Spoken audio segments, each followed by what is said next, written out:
reaching 97 wins. And the Brewers with their 97th win. Champs of the Central. Like I've always said, it's about the who that's in the room. And these are the right guys. They know how to play. They know how to win. The number 1 seed. Right on the deep right. It is way back. Is this the year that results in a championship? It's time for the Fan Playoff Preview Show with Tommy Wortz on 1250 AM and 105.7 FM, The Fan. It is the Fan Playoff Preview Show. Tommy Wortz here live from the 1250 AM, 105.7 FM, The Fan Studios, powered by the Potawatomi Sportsbook. Of course, joined by Mr. Drew Wagner. How we doing, Drew? So, there we go. Little microphone. I got you. Okay. I got you. Not hearing myself back here, but that's all right.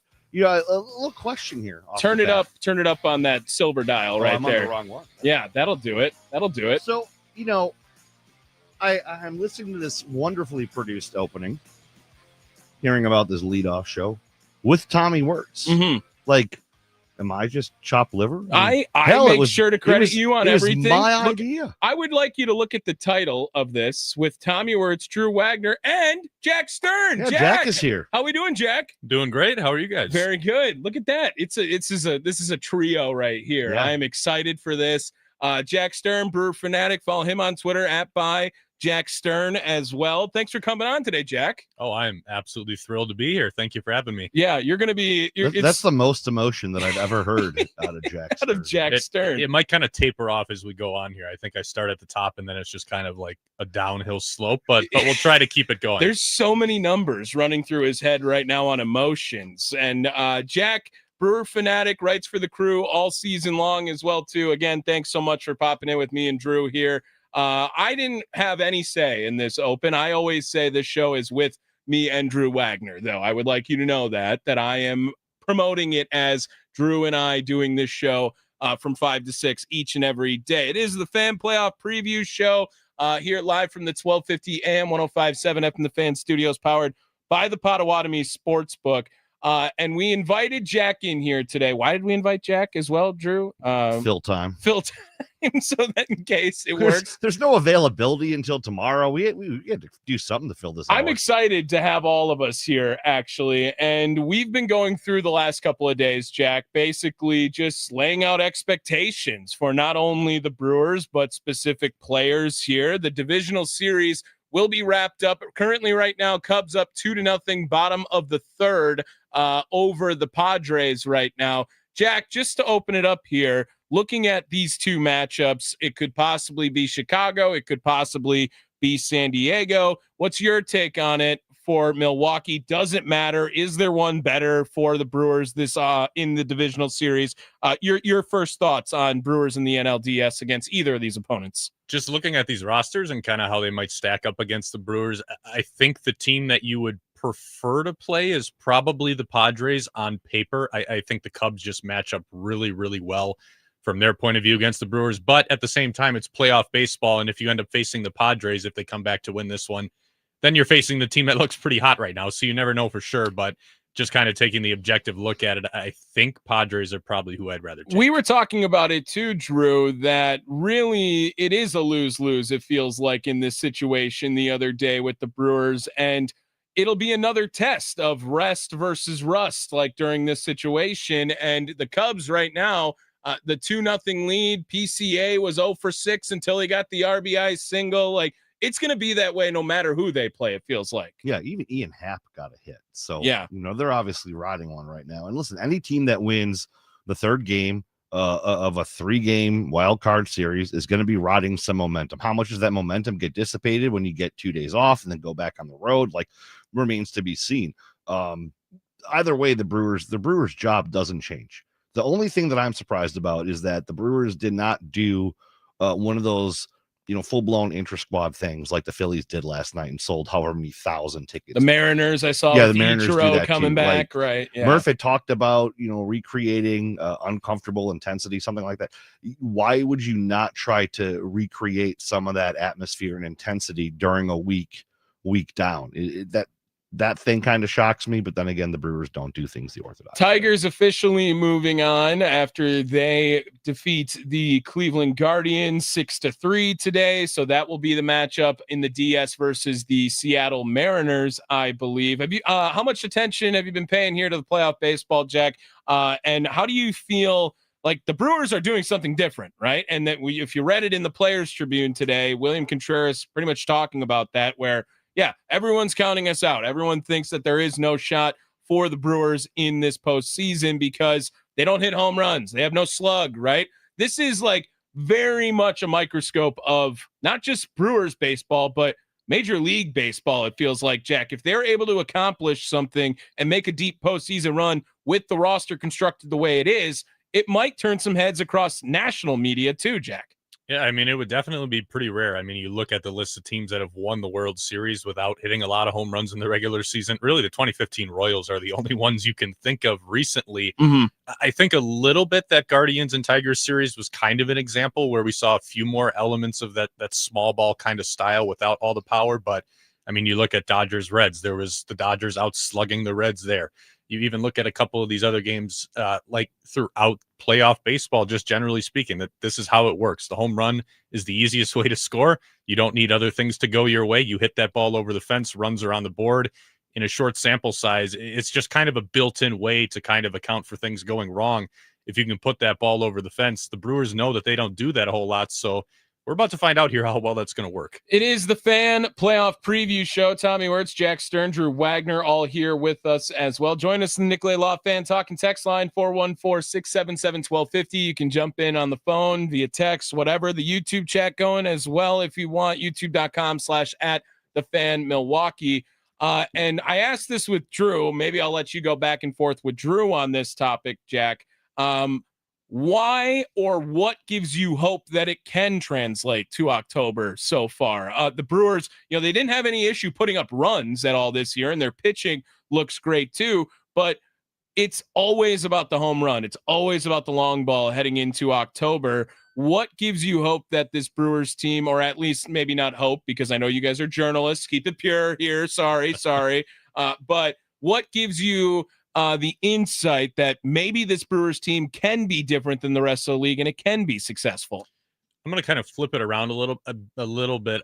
I think if they have an advantage here, it actually comes more from the pitching side. So think about it. If you're trying to out-homer your opponent and you're not giving up home runs, that already gives you a head start. You don't have to hit quite as many then. Because home runs are what, Drew? Thrown. Not hits. Correct. Exactly. Yes. But if you're not throwing homers, that kind of makes it a little bit easier for your guys. It takes some of the pressure off of them. They don't have to do that as much. But, I'm going to be really frank here. I am on the fence right now as to whether this is something that we can see work in a short series in that playoff environment. Maybe it can if the sequencing goes right. It just feels like to me, if you don't hit a lot of home runs, you're dependent on luck and sequencing a lot. And those are things where, you can put the exact same swing on a baseball one night as you do the next. And one night it's hit right at somebody. Another night it finds a gap. That's kind of why we've seen this offense have some ups and downs throughout the year. So they're going to be vulnerable to that if they don't drive the ball. It kind of is at the fate of sequencing a little bit. And Drew, the pitching staff going into October now for Milwaukee, you know who's going to start game 1 and game 2. It's going to be Freddie. It's going to be Quinn. Even game 3, it's going to be Quintana pretty much right now, right?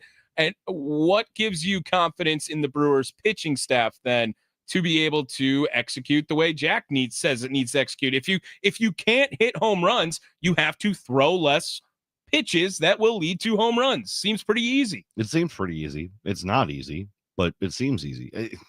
Listen, we've talked 1,000 times about what we need to see out of Freddie Peralta, and the good thing is we don't need to see 7-inning Freddie in game 1. It would be nice, don't get me wrong, but the way that Freddie pitched, he's been very successful this year. He just hasn't been efficient.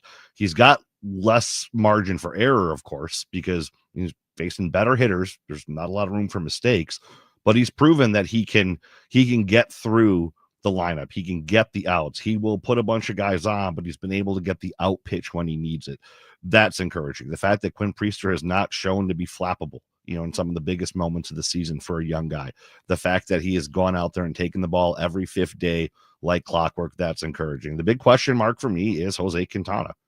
He's a veteran, so you'd like to think that he can get it done. But have you seen anything out of Jose Quintana the last couple of weeks that leads you to believe he's the guy that you want if the season's on the line in game 3? Well, and it's hard to look at it in that way, because maybe from a straightforward answer, it is yes. But I mean, Jack, like, where else do they turn, right? They don't want to do this bullpen game, which maybe is a positive. I did like an article here from your colleague, Trueblood, Matthew Trueblood. He predicted the roster. He did a roster prediction. We went over Kurt Hoag's roster prediction yesterday, and I believe the only difference was Robert Gasser was on Kurt's roster, and Tobias Myers made it onto Matthew Trueblood's roster here. Jack, where do you lean on that type of that construction of the roster? If it is going to be, there's 2 spots, right? It feels like, is Rhys Hoskins on this roster? Probably not. And is Robert Gasser or Tobias Myers on the roster, right? I think it comes down to the matchup a little bit. Are you playing the Padres? Are you playing the Cubs? Those 2 teams kind of block their left-handed hitters differently. They have different ways that they can use their bench.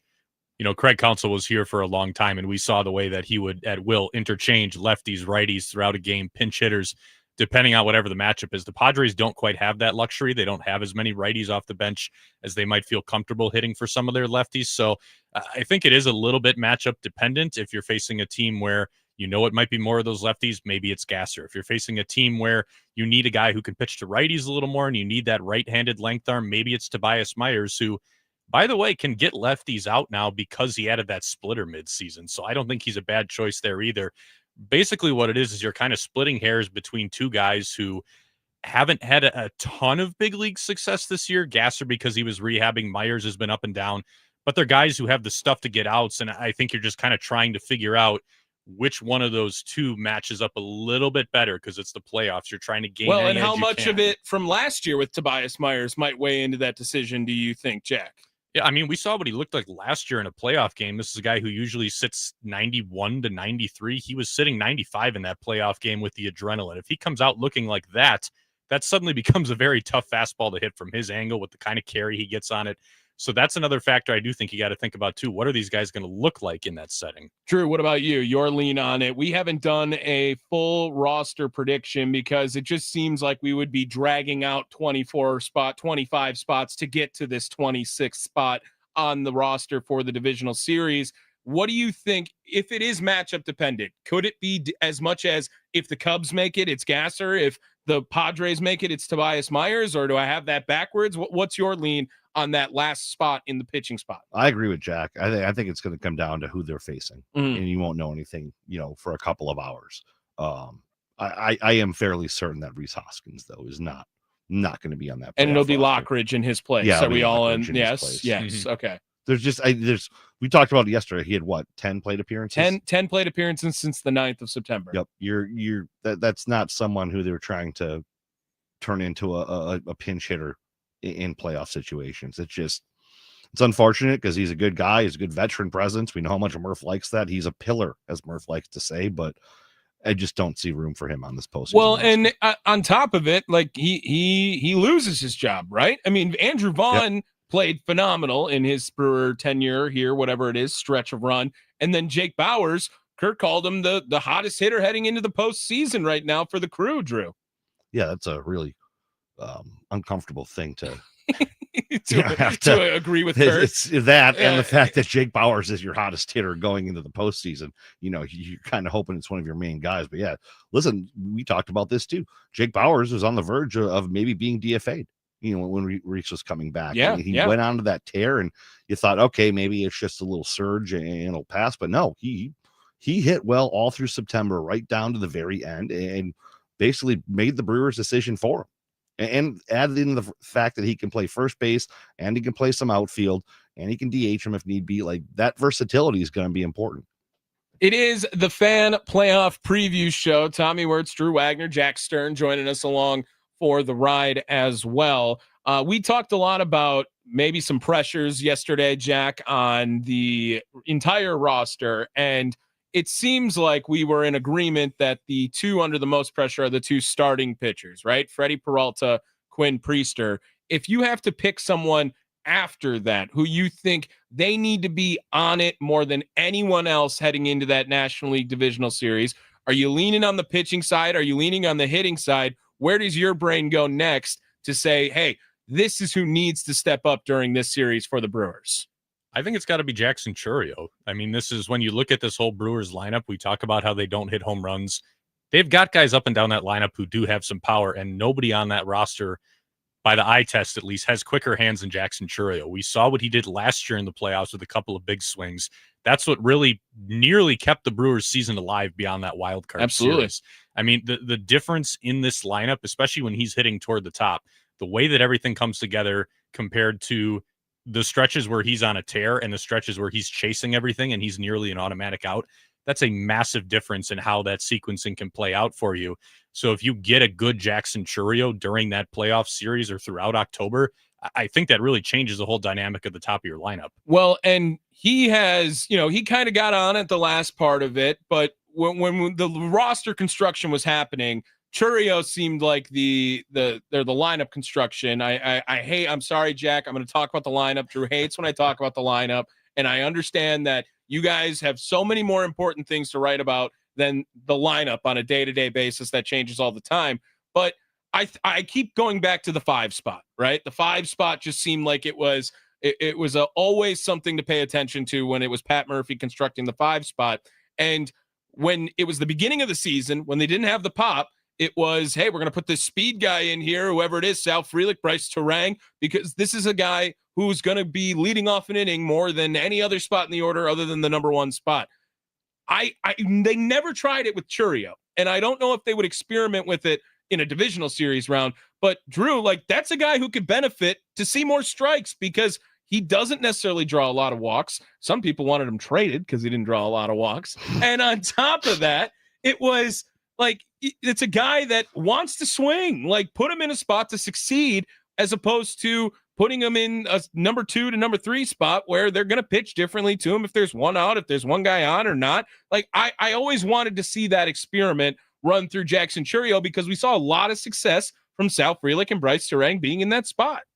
I usually leave all the lineup discourse to my colleague Jack because he's always got some sort of number or metric where it makes it make sense. And my big thing is always, if you take someone out of one spot, who do you fill it with? Sure.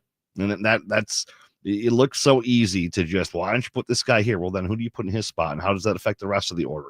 How does it affect your left and right lineups? And there's so much that goes into it. And sure, on paper, it might seem like the easiest decision to make and give it a shot, but there are 3 other decisions you have to make because of that. Okay. That might not make it work. Well, what if I ask you just about the Yelich in the 1 spot over that last week of the season? Is that something you could see them doing in the postseason, or is it something that you feel like they were just trying to help them get to 30? What was that? That was a sudden change that never really got any question asked upon it.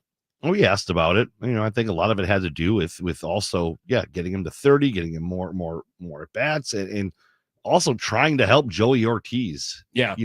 At this point, Mr. Base is loaded. Mr. Base is loaded. Mm-hmm. Maybe he'll get better pitches to hit if there's a guy like Yelich sitting there on deck. So did it work? Well, Joey Ortiz, he's got a lot of joy, but not a lot of hits and RBIs to show for it. It is the Fan Playoff Preview Show. Tommy Wortz, Drew Wagner, Jack Stern here along for the ride. Full count here to Pete Crow Armstrong, bottom of the 4th inning. Cubs leading 2-0. Let's keep looking at the Chicago Cubs and the Milwaukee Brewers if that were to be the matchup on the other side. It is the Fan Playoff Preview Show live from the 1250 AM, 105.7 FM The Fan Studios, powered by the Potawatomi Sportsbook.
and Drew Wagner.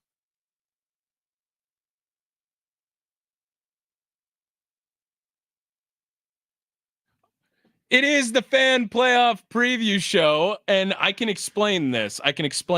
I see Wagner. how it is. It's because this is an extension of my camera, so I can eliminate. I'll just show myself out. You and Jack can do the rest of the show. I'll go to Arby's, crush some roast beef. Arby's, dude, underrated fast food. Love underrated. Arby's. We did not make a single Arby's run this entire season in the press box. Not one. Is there one close over there? Yeah, right down Miller Park Way. I guess I didn't even know. I remember the Sonic used to be there. Yeah, that was a regular tradition. You know, at least every other homestand be like, yeah, I can't take this Pub House Pollock or whatever soggy fish fry they'd have on Friday. It is the fan playoff preview show. Drew Wagner, Jack Stern, and Tommy Wortz. There, I even said your name first that time. Here on the Fan, 1250 AM, 105.7 FM. The Fan Studios, powered by the Potawatomi Sportsbook. Jack, I want to talk to you next here, and Drew will have his words as well, I'm sure. You wrote up going to the pen. You wrote up about Jared Koenig in your latest piece for Brewer Fanatic. Make sure you guys go visit that. Follow Jack on Twitter at @ByJackStern. And you talked about how his game has really improved over this stretch now for the Brewers here. And we talked about that back end of the bullpen yesterday, me and Drew, saying how important it could be if you can save one of those three guys for game two, right? If you could get 5 out of Freddie and you can get 2 out of Ashby, and then you can pick 2 of those 3 in which to then assemble for game one and save one of them for game two, right? And you talked about the confidence you are gaining in Jared Koenig during this stretch. Why don't you give us a little taste of that as to why you feel that way about Jared over the time now? Yeah, I mean, you look at what he's done overall over the last couple months here, really since the start of August, and a lot of it is righties are teeing off on him through July, and then over the last couple months, they didn't do anything against him. They went from slugging, I think it was, you can read it in the story, it was well over 500 against him through July, and then after that, they were slugging under 300 against him the rest of the way, and just a couple things he cleaned up. He's down in the zone a little bit more, not throwing as many cutters. He's throwing the changeup more, and you know, there's nothing gimmicky about the way Koenig goes at guys either. He's very much someone who's just going to throw the ball over the plate, and he's going to trust that you're not going to be able to barrel up his stuff.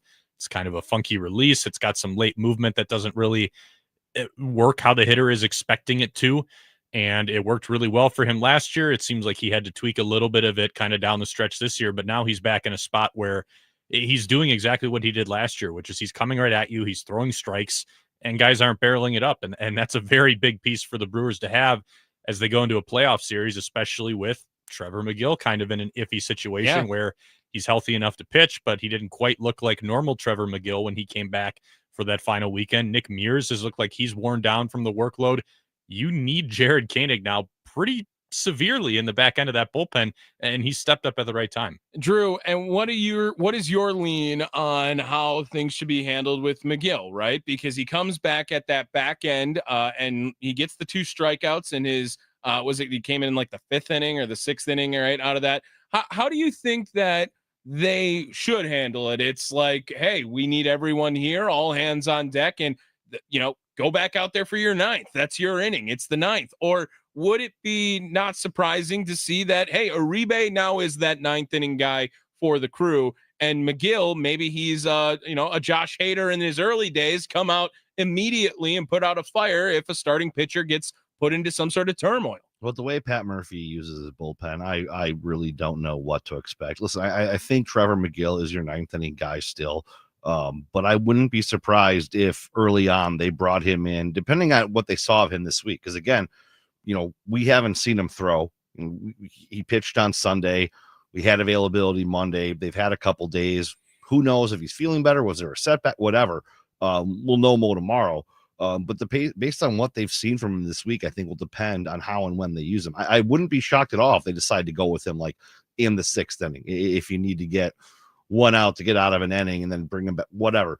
It all depends, I think, on what they saw out of him this week in their workouts. And how about your opinion on Jared Koenig as well during this stretch here? How important is his game going to be as he is a leverage reliever, but he's one of the only lefty ones that they've used at the back end. Because if you count Mears in this, like McGill, Uribe, and Mears, like we're kind of always a part of that 7th through 9th inning as well. And Koenig adds the element of being the lefty with the funky delivery, as Jack Stern said. Yeah, he's going to be hugely important, like just as he has been during the regular season. So you're hoping that he's at his best. And Jack pointed out, he got better over the last couple of weeks, kind of got through his hiccup, and they need that. I mean, he's going to be a guy that they're going to count on, whether it's in the 7th inning, whether it's in the 8th inning, whatever. Like they need Jared Koenig. He is just as important as Trevor McGill or Uribe, whoever's pitching the 8th and 9th. And it is the fan playoff preview show. Tommy Wortz, Drew Wagner, Jack Stern, all here. Jack, Nick Mears gets lost in this shuffle, it feels like, right? And what are your expectations for his role heading into the postseason? Because again, he just seems to be in this middle ground purgatory right now of he's probably not a 7-inning through 9-inning guy, and a first guy out of the pen situation feels like they don't target Nick Mears in those situations either, Jack. He's probably warming up right now. I think number one is you can't use him like Murphy did early in the year where he was kind of the top get out of a jam guy. I think more than anything, he needs to be a righty specialist, and that's because his fastball is not the same fastball that he used to have. Last year, I know the results weren't there for him, but he threw harder. His fastball got more swing and miss. It had a little bit of cut to it sometimes. This year, he's lost the velocity on it. It's not cutting like it used to. It's just not the same pitch. It's not getting the swings and misses. The results haven't been terrible against it, but if you look at the kind of contact he's giving up, it's been a lot of loud fly balls, like just missed fly balls, guys hitting it to the track at like 98 miles an hour.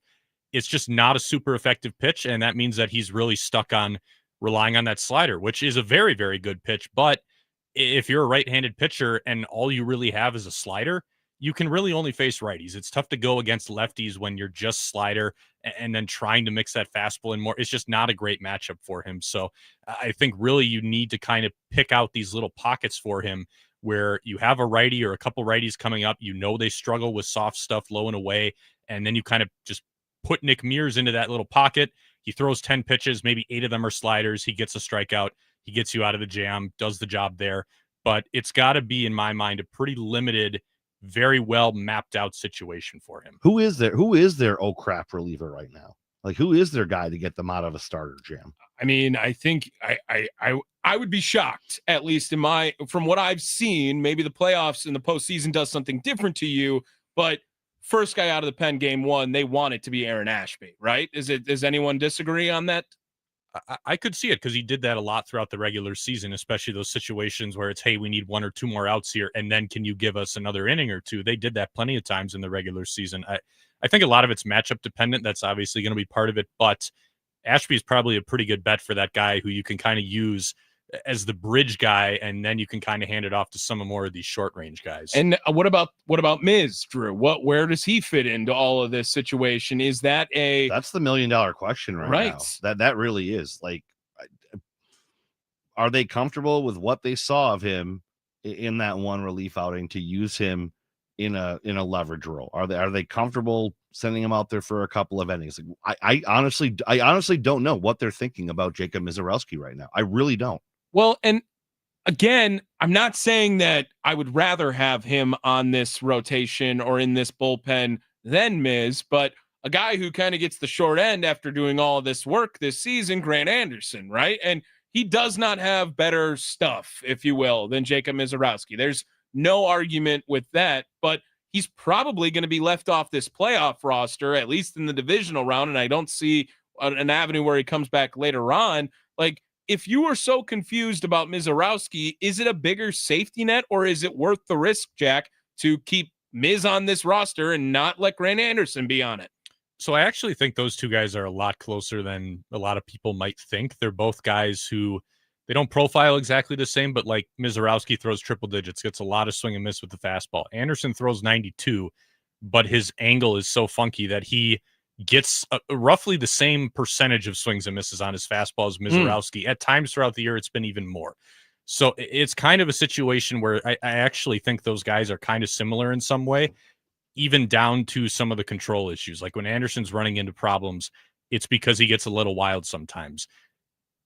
Mizorowski, I think, is just kind of like the higher stuff version of that, where it's a right-hander, kind of that funky low arm slot. He drives down the mound pretty good. He's going to attack you with a lot of fastballs at the top of the zone, trying to get the swing and miss. He doesn't quite have the same kind of breaking ball as Anderson does. He's got more of that depthy, hard curveball. But the way I'm looking at those two guys is I actually think they're very, very similar in how you can project them. But Mizorowski is the one with more upside. So if I'm picking between those two, I do think I'm picking Mizorowski. And I didn't fully appreciate Grant Anderson until we were sitting down there behind home plate on Monday watching him throw his live BP. Like I knew he had a bit of a funky delivery. I knew the angle was until we sat right behind the plate. I had a much better appreciation for Grant Anderson. Well, I mean, his numbers are pretty solid. Like his numbers, almost awesome, if you will. Like this is a guy who was, got his career ERA down to 4.7 this year after pitching in every other game. It felt like for the Brewers all year with a 3.2. He pitched in 66 games, put up 70 innings of work for this team. Like, is Grant Anderson?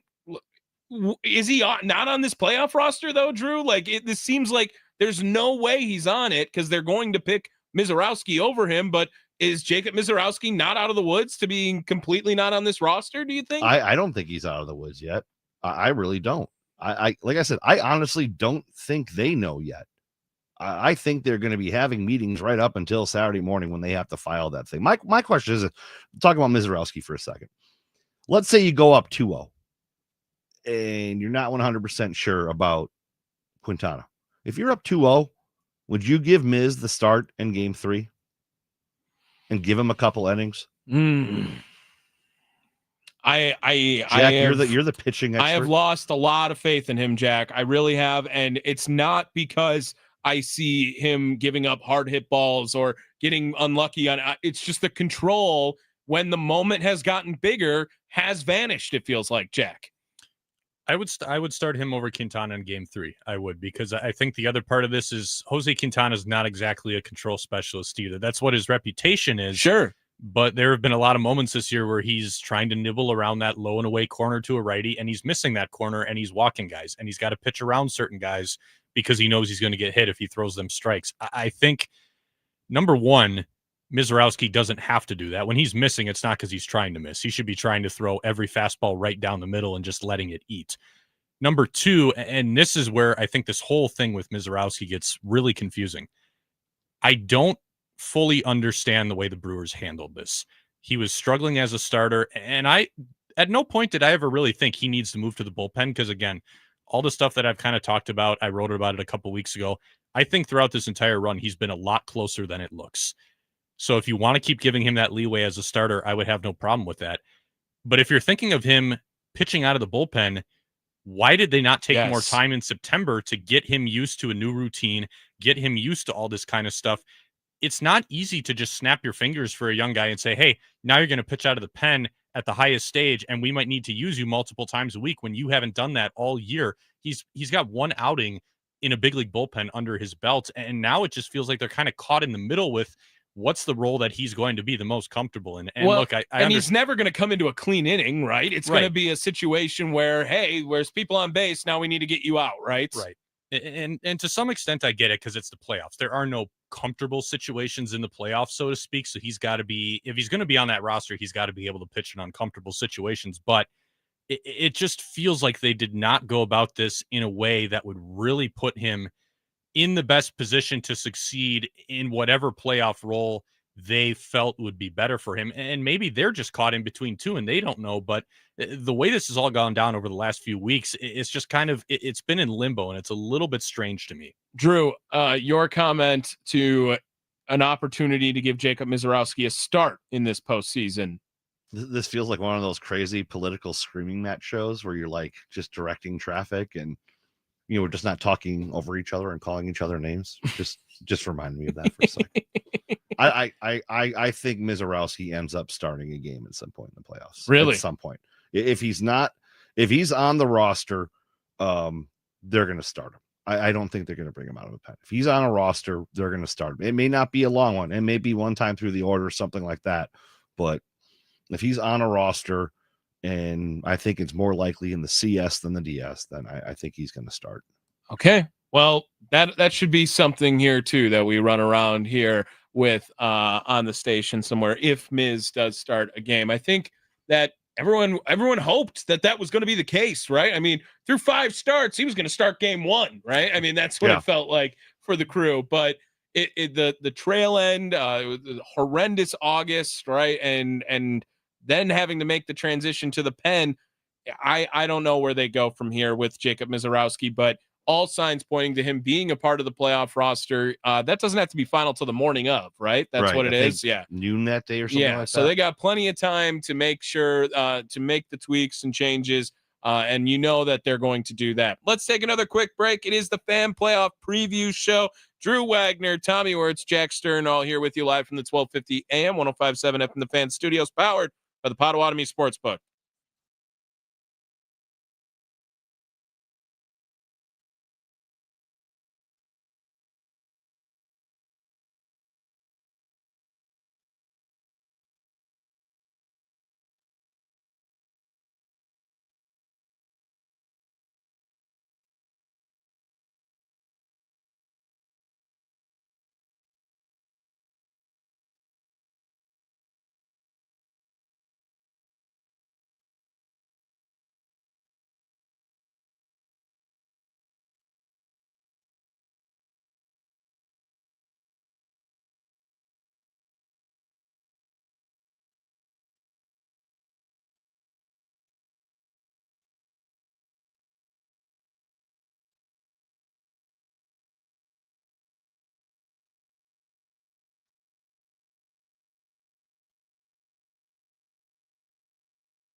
And Drew Wagner.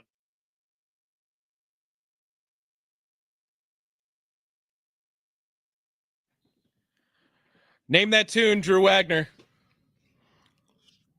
I have no clue. It's not Turnpike. I know that. It's not Turnpike. Not Turnpike, not Ragweed, not Vandaliers, not George Strait. Jack, you know this one? I don't know. It was only just a dream. Pretty sure it's Nelly. I don't know. I could have been wrong too. Okay, on that explains why I don't know. We got Well, to switch the playlist here. When we were driving back from Cleveland with stupid Kurt, who did not want to join us today, did not even call in. I'm a little disappointed with him.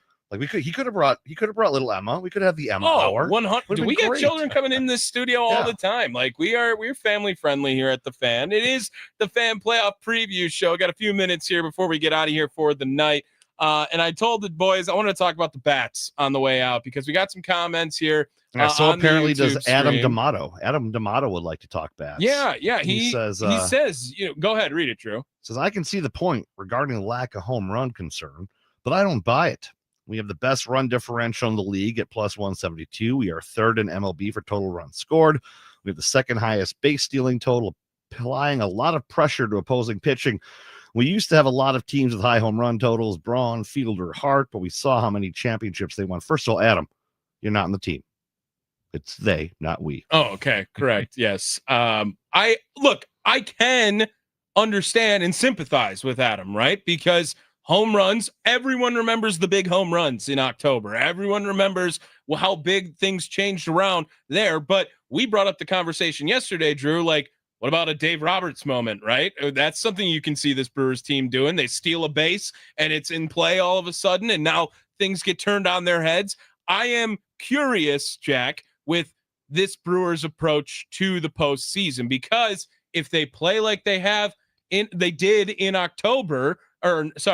August, in October, like that's something that not a lot of teams have an answer for either. So here's my big sticking point with it, and I want to kind of focus on the pressure part of this, because you're absolutely right. Like the taking extra bases thing is a very real thing the Brewers do. It's a big reason why they score so many runs without hitting as many extra base hits.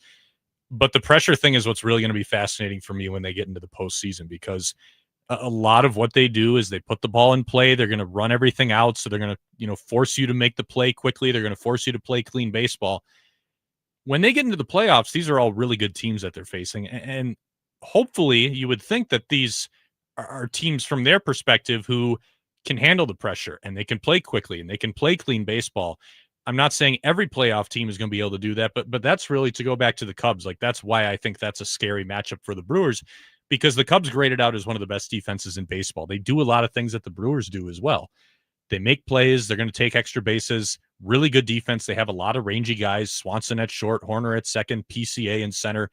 So what I want to see is, or what I'm curious to see is, if they play that team specifically, are they going to be doing their normal thing where it's balls on the ground, running everything out, putting it in play, trying to take the extra bases? And are the Cubs just going to be so good at countering that the pressure thing isn't going to work as well as the Brewers hope? And that's when you're in a spot where, man, like the only way that we know we can beat them then is by putting enough balls over the fence. Well, and Drew, we said they got to live and die by this sword. If that's the way that it was successful, why wouldn't they translate that into October? Yeah. And just watching what Dansby Swanson has done in this game alone just verifies the point Jack was making. The Cubs are a really good defensive team. Doesn't get a lot of credit for it because their offense has been so good this year, but they play a really good defense. And you're right. You have to die by the sword. You can't go out and reinvent yourself during this 4-day thing. Absolutely. Murph is not all of a sudden sitting there with Coach Dawes saying, all right, we're gonna hit bombs. Let's go. Everyone change it up. Great example, Kurt and Jack were the first ones to notice the way that Bryce was hitting bombs in BP, and they talked to Murph about it. And there's a lot more in terms of adjusting your swing to do that. And I just don't see the Brewers going that route. And I don't see them capable of going that route. I don't think anyone is. What does make me think that they will be able to do so when they need it is, again, going back to the whole philosophy of home runs are thrown and not hit, and the way that they work counts, and the way that they can force a guy into making a mistake.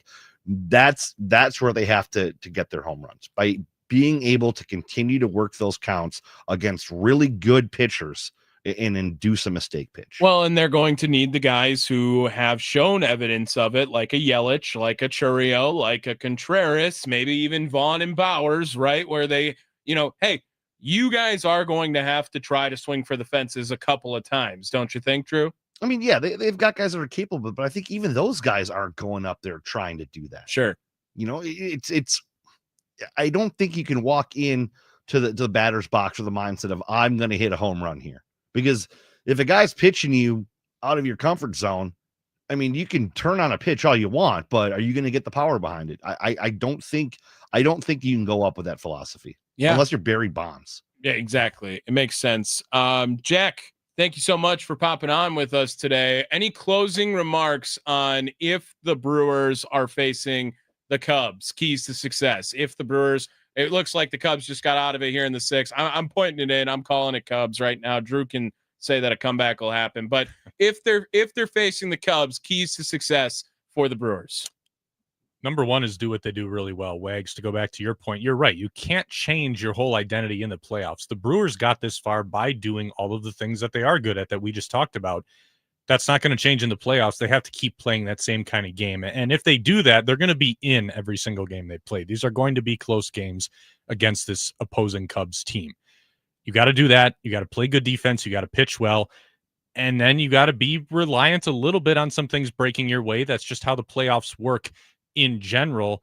And then again, for me, like we've talked a lot about the home runs, I don't think they need to hit a ton of them. I don't think they need to hit quite as many as other teams might need to. My sticking point just remains they need to hit enough of them. They need to have that big swing when they need it. There needs to be enough power there. It doesn't need to be anything crazy because, like we talked about, that's not their identity. And if you try to change things in the playoffs, then you're going to be in more trouble. But it's just going to come down to, can they do what they always do to put themselves in a position where they're in the game, it's a close game, and then do they have enough of those occasional big swings to kind of push them over the edge? I think that's what a lot of this is going to come down to. Drew, anything to add on from those comments? If it is the Cubs, key to success? Scoring more runs than the opponent. Yes. Thank you for the expert insight there, Mr. Wagner. Sometimes it's that easy, though, right? I mean, just that's pretty much all it comes down to. Put up more runs. So the only thing I'm rooting for are fast games, reasonable start times, and short lines, since we have to use Who's vouchers. throwing out that first pitch? Who's throwing out the NLDS first pitch? If I had a guess, I would wonder if they would bring Bob's widow. Oh yeah, that's a good point. Yeah, make something out of that. But Jack and I are in agreement. The Bucks have even he's a bobblehead. The Bucks have their anthem singer, right? Yeah. What's his name? If you are not trotting Bob Kozlowski out there before every game to sing the anthem, you are doing something wrong. I am all in on that. Bob Kozlowski first pitch and anthem and God Bless America, like that. Yes. That would just run the trifecta there. Well, that's going to do it for us here on the Fan Playoff Preview Show. It's just such a mouthful every time. Jack, thank you so much for popping on. We'll have to do it again sometime. Drew, we'll be back here tomorrow. I know you got a media availability, so we'll have to wait on when that will be and how that will go. But I will be back here at 5 o'clock no matter what. The Fan Playoff Preview Show from 5 to 6 every day here. And then, of course, we will have the leadoff show on Saturday as the Brewers are gearing up for NLDS Game 1. Until then, thank you so much for tuning in. We'll do it again tomorrow, Milwaukee.